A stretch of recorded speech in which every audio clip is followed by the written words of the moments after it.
There seems to be a popular school of thought that Stranger Things should have ended after the first season, that the show had already reached its highest heights, and anything after the fact would only pale in comparison. I understand this sentiment, but disagree with it wholeheartedly. Stranger Things is a show that I need more of. A sci-fi mystery horror show dipped in 80s nostalgia and lovable characters is not something that comes around very often. If it had stopped after the first season, we would have been deprived of so many great moments in seasons 2 and 3. Worse still, we would have been deprived of perhaps the series' best season to date, season 4. With season 4, the Duffer Brothers weren't pulling any punches, releasing an episode list that revealed all of the episodes would be supersized, each of them exceeding an hour in length, and the finale listed as a whopping 2.5 hours. There seemed to be an air of indifference surrounding the show in the lead up to season 4, however once it was released that quickly dissipated, as Volume 1 is in contention for the best season of the show and cements itself even further as Netflix's flagship property. Volume 1 became Netflix's most watched premiere in its history by a gigantic margin. Not only did it break viewership records, but it reinvigorated its audience who had been starving for new content since the 2019 release of the third season. With the first season of the show, Stranger Things became a cultural phenomenon, and with the fourth season, I think it has propelled itself into one of the best shows of all time.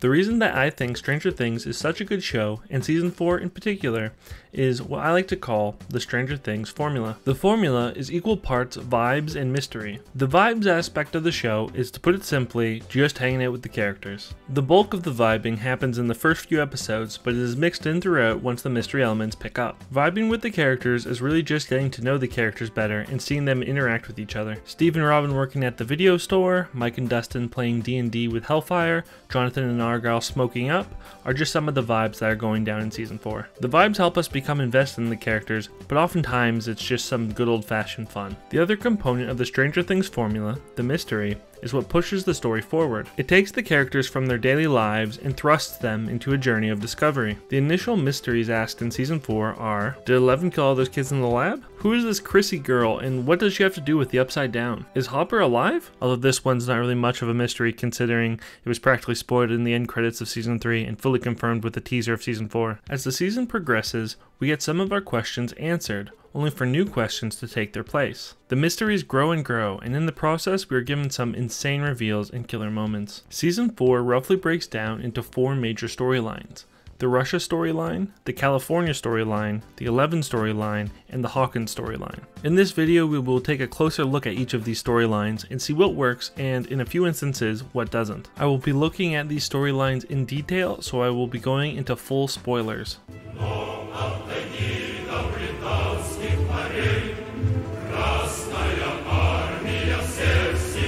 I am starting off with what I consider to be the weakest storyline. The only time I felt a little bit of the supersized runtime was when we spent extended periods on the subplot developing in Russia. Initially, this is because we were first introduced to the storyline by Joyce receiving a doll from Russia. Joyce and Murray then spend the whole of their screen time in episodes 1 and 2 trying to unravel the mystery of if Hopper is alive. I think this would have played better had Hopper surviving not been in the promotional material, because as the audience we already know he is alive, and so Joyce and Murray's investigating feels like a bit of a waste of time. Obviously the characters don't know Hop is alive, but it becomes tedious to watch them unravel several clues to come up to the conclusion that we, the audience, knew before anything started. With the exception of a couple of fun vibey moments with Joyce and Murray, I kind of just want to yada yada the rest of the storyline at this point. However, once they make contact with Enzo and set out for Alaska, I think the Joyce-Murray side of the Russia plot is much more entertaining than the Hopper side. Joyce and Murray have some great chemistry, and once Yuri is added to the mix, I think their scenes are quite fun. Murray in particular is a standout for me. Some highlights are when he is trying to psych himself up in the plane to fight Yuri. And Jeremiah is a ferocious fighter, lightning fast, very skilled. And I beat him that one time. And later on when he impersonates Yuri.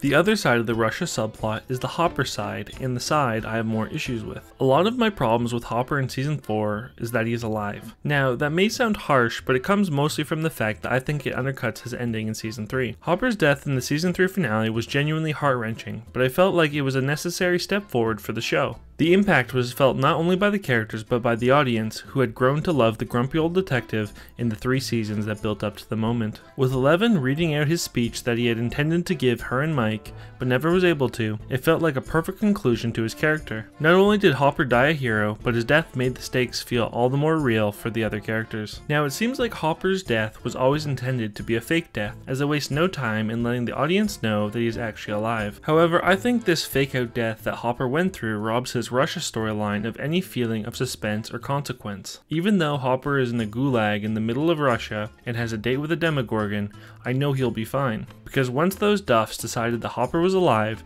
they made him invulnerable. I know Hopper isn't going to die trying to escape, because what would be the point? No way he becomes Demogorgon food. We just spent 6 episodes trying to get out of Russia. If for some unknown reason the Duffs decided to kill him off anyway, that would not only make all the time we spent with him in season 4 to be pointless, but it would not resonate nearly as much with the audience because we have seen it before. We have already grieved for Hopper, and killing him again would not have nearly the same impact. David Harbour still does a great job with what he is given, and you can really see the physical transformation he underwent to look like he's been living in a gulag for a year. The eventual fight with the Demogorgon looks fantastic, even if we know what the result will be before it starts. At the end of the day, the Hopper stuff feels extremely disconnected from the main plotline of season 4, and I think it struggles to justify the amount of time spent on it. California, here we come. The California storyline mainly focuses on Mike, Jonathan, Will, Argyle, and initially Eleven before she goes off on her own side adventure. Even when Eleven leaves the California plot, she still remains the driving force of it, with Mike and the gang doing their very best to find her.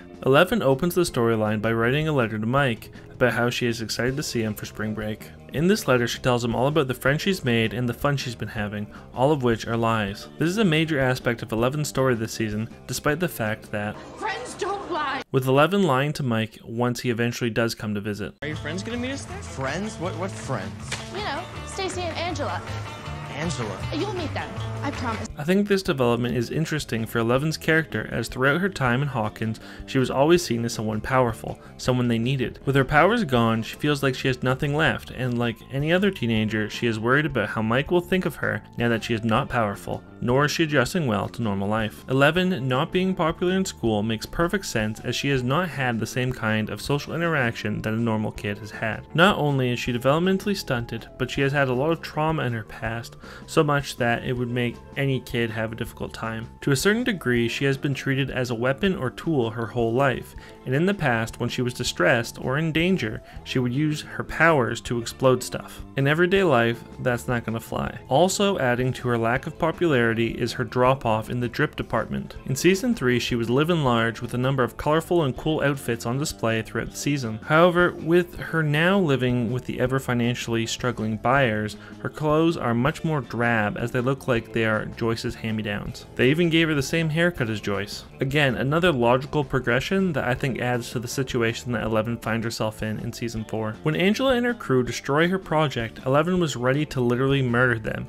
and had she still had her powers, she would have succeeded. What Angela and her crew are doing is obviously wrong, but Eleven's response of murder is a gross overreaction. She needs to learn that society has rules, and I think that this is an interesting direction for her character to go. Also, just because murdering her bullies is wrong doesn't mean that I think Eleven should just sit back and take it. In the roller rink, when she charged after Angela, I was all about her punching her in the face. It was only when she grabbed the blunt object when I was like, hey, slow down there, kiddo. Still, it is definitely an understandable reaction from Eleven, considering she has been killing people since she was like 8 years old. Eleven's roller rink escapade quickly leads to her exiting the California storyline for her own, leaving the other characters to pick up the pieces. When Mike rolls up to California, he really only has one thing on his mind, and that is spending time with Eleven. When he is picked up from the airport, he gives Eleven yellow and purple flowers, which are her favorite, and is donned not only in his best tourist getup, but one which consists of those very same colors. I really appreciate little details like this. Mike also makes it clear that he is very much Elle focused, as he shares an awkward hug with Will, hinting at a disconnect on his end, whereas Will is clearly eager to see his friend again.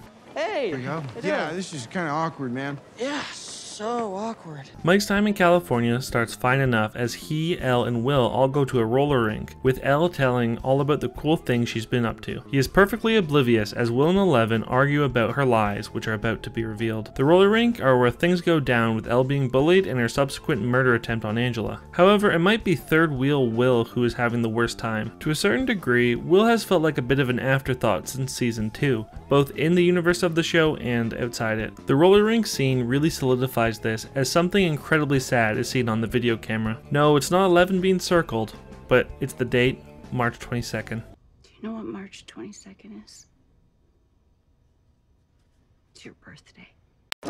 That's right, it was Will's birthday and no one remembered. No wonder the poor guy was having such a bad time. His mom, brother, sister, best friend, and showrunners all collectively forgot about his birthday. It's also rough that no one wanted to play D&D last year when Will was around, but the second he leaves, everyone is all about D&D again. What gives? Will seems hurt by Mike's dismissive treatment of him, and I get the impression that this is building towards something. Mike apologizes later in the season, and once shit starts to hit the fan, they are back on best friend buddy terms. But it still seems like Will is more invested in the relationship than Mike is. It feels like the whole season has been hinting to Will being gay and potentially in love with Mike. If you've been watching the show, you should know that Will is not interested in Elle. He's interested in someone else in the group. Yeah, and you'll see soon that he's interested in. With little hints throughout, like Will denying the girls' game of footsie, his project being on Alan Turing, a famous gay man, and the fact that Eleven mentioned Will liking someone and his painting somehow being an indicator, this all but confirms that Will is gay. We still don't know what his painting is of, but it's definitely linked, though it won't be something so crude as a shirtless pic of Mike or something. I think it's just scary to open up like that, to say how you really feel. Especially to people you care about the most. Because what if they don't like the truth? After the fiasco at the roller rink, we are treated to Jonathan and Argyle picking up the kids with an awkward Byers family dinner preceding it. Potentially a hot take, but I actually love Stoner Jonathan this season, and if I'm being honest, it's probably the most I've liked him since season 1. Wait. What?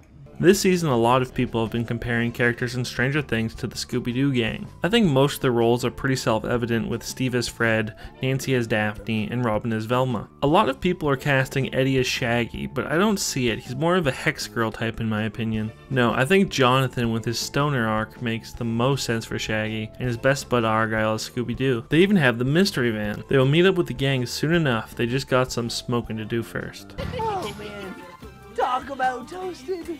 But on a more serious note, I do actually like this progression for Jonathan. After his story in season 1 where he had a very clear motivation, Jonathan has really felt a bit like Nancy's sidekick. In his season 2 and 3 storylines, Nancy is very much the driving force behind them, and Jonathan is just along for the ride. With Nancy nowhere to be seen in Cali, Jonathan seems indecisive and unsure about what kind of future he wants. He and Nancy promise to go to the same college, but Jonathan feels a sense of responsibility for his family and is unlikely to go through with their agreement. He is scared because he doesn't want to lose Nancy, nor does he want to abandon his family. In his fear, he retreats into escapism through drugs. I think Stoner Jonathan is ridiculously funny, and his dinner time display is one of the highlights. Can you pass me the olive oil? Which wine? Is it the risotto? Everyone hates the risotto. Absolutely not. No, it's incredible.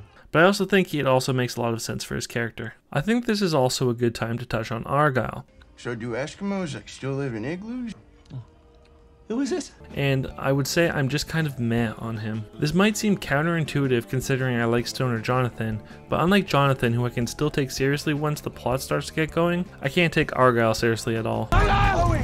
You gotta get us to St. Mary's! I don't think praying's gonna help that dude, man! No, you idiot! St. Mary's Hospital! He's had some funny moments and has been good for Jonathan to bounce off of, but I think he is best left on the sidelines once the story gets more serious. Mike and Eleven have an argument about what Eleven did and Mike's unwillingness to say he loves her. Obviously, I think before the season is over, Mike will say he loves her, but in his defense, he has pretty much already said it without saying it. It is a big through line of season 3 where Mike can say it in private or to others, but it's too awkward to actually say it to her face. Please just come up with a new plan because I love her and I can't lose her again. Understandable considering he is a teenage boy who sometimes has difficulty expressing their feelings. Also in the season 4 premiere, there is a quick shot of a card Mike gave Eleven that says, "I love you." Even though it wasn't technically written by Mike, it still conveys his feelings. However, that's not to say that Eleven is completely unjustified in being upset, as time has passed since then and she is no doubt insecure about herself and needs to hear him say it. I don't think either is really in the wrong, as teenage relationships have many pitfalls in them due to the fact that they are teenagers and not fully sure of themselves yet. The most exciting moment of the California storyline is when the Byers' house is destroyed and the characters find themselves in the middle of a crazy gunfight. The star of the sequence is Secret Agent Man, as he takes on a whole SWAT team of baddies and successfully gets the kids to safety. The sequence is truly a delight, as it is one continuous shot with the cast and crew really giving it their all to nail down a terrific scene. Overall, I really like the California storyline, even though it probably has gotten the least amount of screen time of the major plots. I think the continuation of it in Volume 2 will surprise a lot of people, as I think it could have some really satisfying moments throughout. 11. With Eleven's storyline focusing on uncovering more of her backstory, I was a little nervous. They did something similar in Season 2 where Eleven went out on her own and tried to uncover some of her hidden past. In that season, I really didn't care for it, as it mostly felt like sending Eleven on a side quest because we weren't ready yet for her to come and save the day. It also resulted in the worst episode of the show and had little to no relevance on the main story. It seems though that the Duffs learned from their mistakes, as Eleven's backstory revealing escapades work much better here in Season 4. With the ultimate goal of getting her powers back, there feels like a much more concrete reason to delve back into the well of Eleven's memories. I'll get her powers back. Everything was like way easier. We had this girl, she had superpower. It also helps paint a better picture of what the Hawkins lab looked like when it was being run under Brenner. We get to see all the other special children that Brenner experimented on, with the aptly named Number 2 being a bit of an antagonist throughout. However, what makes this storyline so good comes in the form of the Friendly Orderly. Throughout the storyline, we see him pop up and subtly and slowly influence Eleven as he finds a kinship with her. Eventually, he stages an escape plan with her, leading to one of the best reveals of the entire show. What makes the reveal so good is not only that it feels earned and completely logical, but because there are layers to it. When it looks like their escape plan failed, the Friendly Orderly whips out his freshly renewed telekinetic powers, killing all of the guards in their way. He then shows Eleven his tattoo, confirming that he is one. With him being the only character to really mention one, I imagine many others thought we had cracked the case when we suspected that this Orderly was indeed one. And we were right, but that was only the first layer of the reveal. One tells Eleven to wait for him while he goes to do something. Naturally, Eleven doesn't listen and slowly creeps out of her hiding space to find the other people of Hawkins' lab all having been murdered. Someone was a sleepyhead this morning. As Eleven walks in on one, finishing off the last of the other children, we are treated to one of the best scenes of the show. Tying in seamlessly to the Hawkins storyline, we have one explaining his past to Eleven as he shows it to Nancy in the current day, connecting the dots for the audience. The atmosphere of this scene is amazing as it cuts back from Eleven to Nancy, revealing that one is also Henry Creel and Vecna. The writing is absolutely fantastic, but what really brings the reveal to the next level and absolutely carries the scene is the acting of Jamie Campbell Bower. But the human world was disrupting this harmony. You see, humans are a unique type of pest, multiplying and poisoning our world, all while enforcing a structure of their own, a deeply unnatural structure. Jamie Campbell Bower seems to have had some bad luck in his career to this point. From being cast as a lead in a franchise that vastly underperformed, to being cast as a lead in the only Game of Thrones prequel that has officially been cancelled. He popped up in things here and there and always seemed like a good actor who just hadn't found the right role yet to properly showcase his talent. That is, until now. Everything about his performance is electric, as he captures the audience's attention with every little fluctuation in his words, every subtle movement of his features. He has an unmatched magnetism in this moment, and a lesser actor would have been unable to live up to what was necessary to carry this scene. He almost undergoes a physical transformation, as his mannerisms as the Friendly Orderly and One feel completely different. I can watch this scene over and over, and am always just as engrossed with it as the first time I saw it. As the episode ends and the credits flash, Jamie Campbell Bower being listed as Vecna for the first time is immensely satisfying. Also, knowing that he underwent 7 hours of makeup a day truly shows his dedication to his craft. One's transformation into Vecna and the time we got to spend with him as One makes Vecna as a villain much more compelling. In my opinion, he is without a doubt the best villain of the show, with his connection to Eleven and the human element he brings to the Upside Down. I am invested in how the rest of his story will play out and how the gang will try and stop him.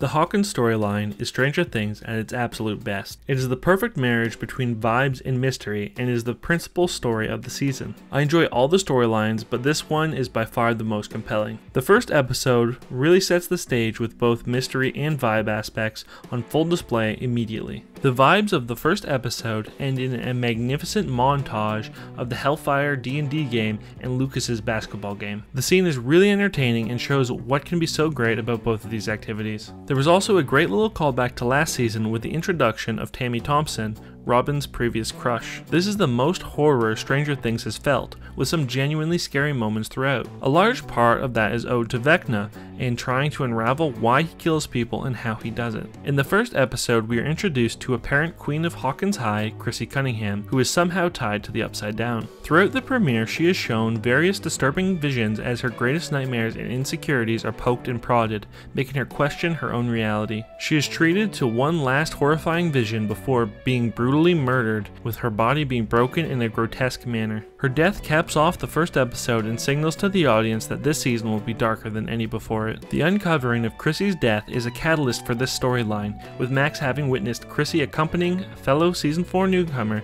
Eddie Munson. Eddie is a standout among the newcomers this season, despite his intro being a little bit cringy in my opinion. As long as you're into band, or science, or parties, or a game where you toss balls into laundry baskets. You want something, freak?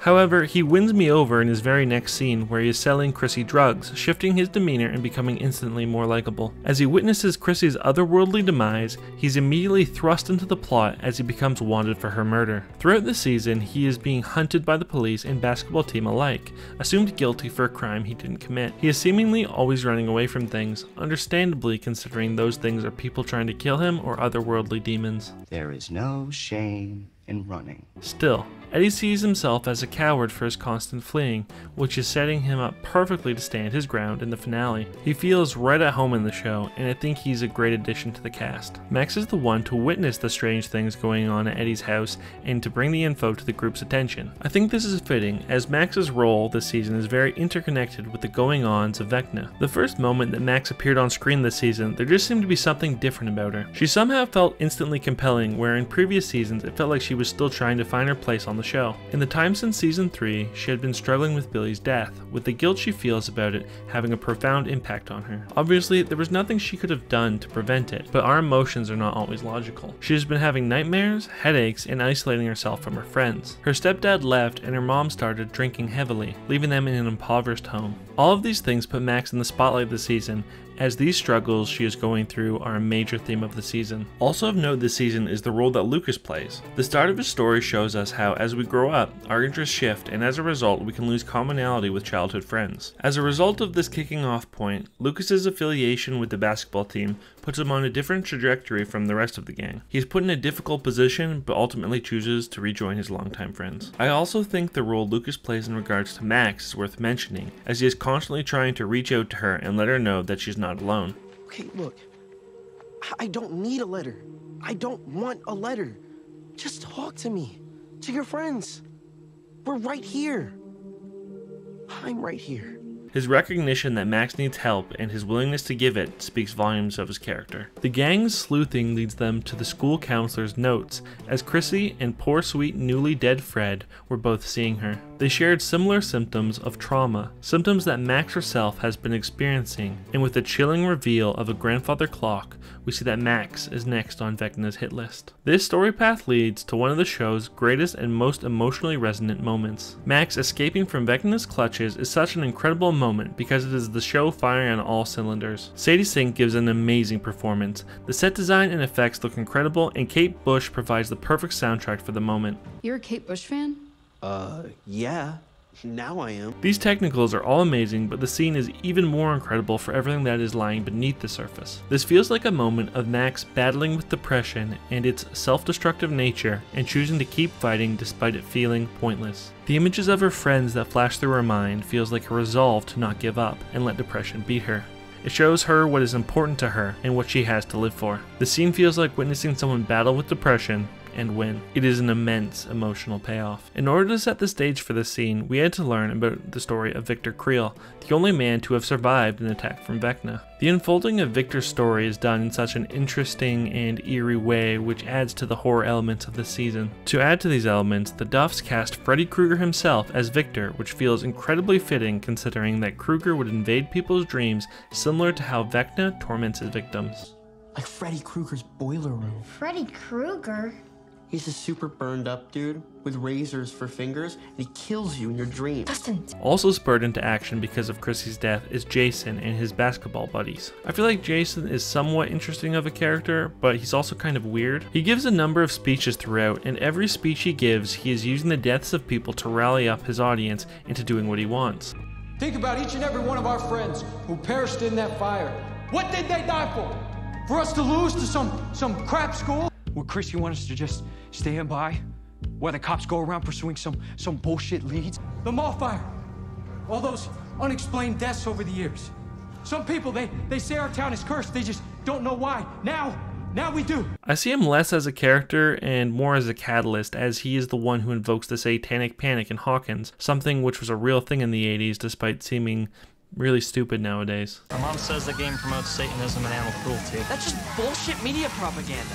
60 Minutes begs to differ. I really like this plot point, as it's cool to have D&D take center stage again in the show in a different way. The Hawkins storyline is just really entertaining, as we get to see some of our favorite characters sleuthing away at a genuinely interesting mystery. Dustin's hat this season is a thinking cap, which I think is very fitting as well as being his best hat to date. It is also really fun seeing new character dynamics like Nancy and Robin. Robin wasn't able to interact significantly with many characters last season, so it's good seeing her develop other relationships. When the older kids finally went into the Upside Down at the end of episode 6, I was super excited. Admittedly a little worried considering the reason they went to the Upside Down was because Steve was dragged there and being chomped on by demobats. But the opening of episode 7 was super exciting. I love every single time they flipped the perspective of the camera when entering the Upside Down. The scene where Steve was pulled through looked fantastic, and later in the episode when it flips from the younger kids riding bikes to the older kids riding bikes in the Upside Down was really cool. The Upside Down is such a cool looking environment, and I am really happy we are spending some extended time there.